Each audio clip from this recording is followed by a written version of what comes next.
2013, a 489-pound tuna sold for a whopping $1.8 million. But you can buy a can of tuna fish at the grocery store for under $2. So what's the difference?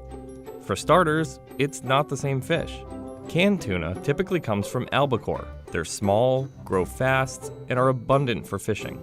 And they certainly don't weigh 489 pounds. There's only one type of tuna in the world that grows that big: bluefin tuna. And if you want to try some, it's gonna cost you. We could buy tuna from Japan that we'd have to charge maybe $80 for one piece of otoro. Derek Wilcox is a chef at Shoji, a Japanese restaurant in New York. He was trained in Japan and worked there for more than 10 years. Restaurants like Shoji serve raw bluefin tuna, or what's called kuro maguro in Japanese. They get their tuna from a number of different sources, including Japan's Tsukiji fish market. There are several different varieties of tuna, but bluefin is what you're most likely to find at high-end sushi restaurants. Bluefin is the most sought after. Only bluefin has the intense marbling. Bluefin also, when it's aged properly, has a particular balance of flavors. A large adult bluefin can weigh around 450 pounds or more, and the price of the fish varies based on a number of different factors. It completely depends upon where you get it from. But it's never cheap. A local bluefin on the East Coast will run anywhere between $20 and $40 a pound. You could be paying north of $200 a pound for bluefin from Japan.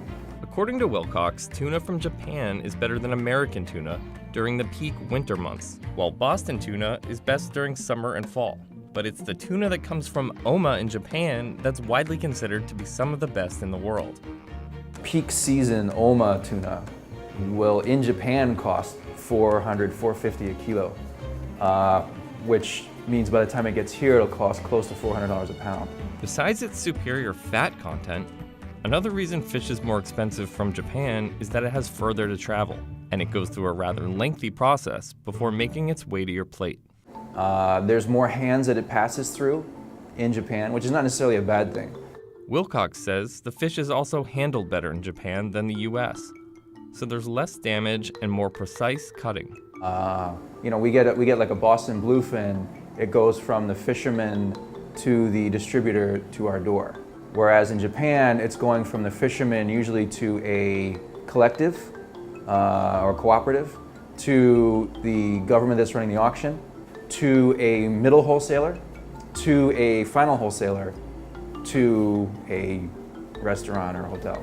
All high-end fish are auctioned in Japan. Fish that's more sought after, that's caught in a better place, that's handled better, that's clearly better quality, will go for a higher price, and that fisherman will get more of the money. The first auction of the year in Japan is when you'll see ridiculously high prices for fish, mostly as a symbolic gesture or a publicity stunt, which is partly why the 489-pound tuna sold for $1.8 million in 2013.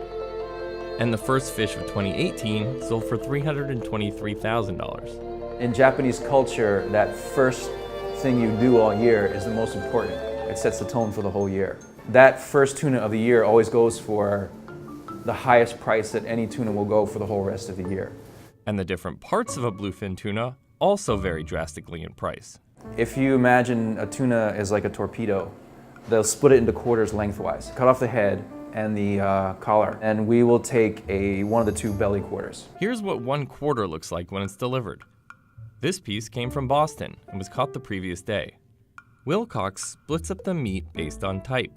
It's just like sides of beef. You buy a side of beef, it's all the same, but once you break it down, the fillet ends up being the most expensive part because it's the most desirable, it's also small, and it requires a lot of labor to peel off the silver skin. Otoro is the fattiest part of the tuna outside of the head and collar area. This is the most expensive, and depending on where it's from and where the fish was raised, the price can vary anywhere from $10 a piece to upwards of $80. The chew toro is getting around toward the side of the tuna, and it doesn't have the striations of fat, but it still has fat within the red of the meat, so you get a mix of fat and red.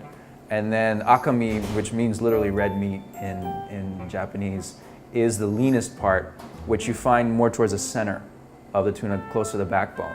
Akami is the most common and cheapest part of the fish, but it's still more expensive than that can of albacore at your local market. When you're assessing the quality of the tuna, you want to taste the red meat, the akami. You know, it's a wild animal, so it tells you whether it had a good diet, whether it had a good life, and it, you know, got exercise, and it lived in clean waters and was able to swim around a lot. So a farm-raised tuna is generally force-fed sardines, and you can actually taste sardines in the fat of a farm-raised tuna, whereas a wild tuna has a varied diet and has a much cleaner and milder flavor to the fat. But for decades, wild bluefin tuna were overfished in the Pacific, which was harming their population and making it more difficult to come by. However, more recently, tighter controls on fishing have led to a resurgence in the population. But they could still be better, Wilcox says. In fact, Wilcox avoids any Pacific bluefin that is not from Japan, and says you should too. If you eat Pacific bluefin, not specifically from Japan, then that's really irresponsible.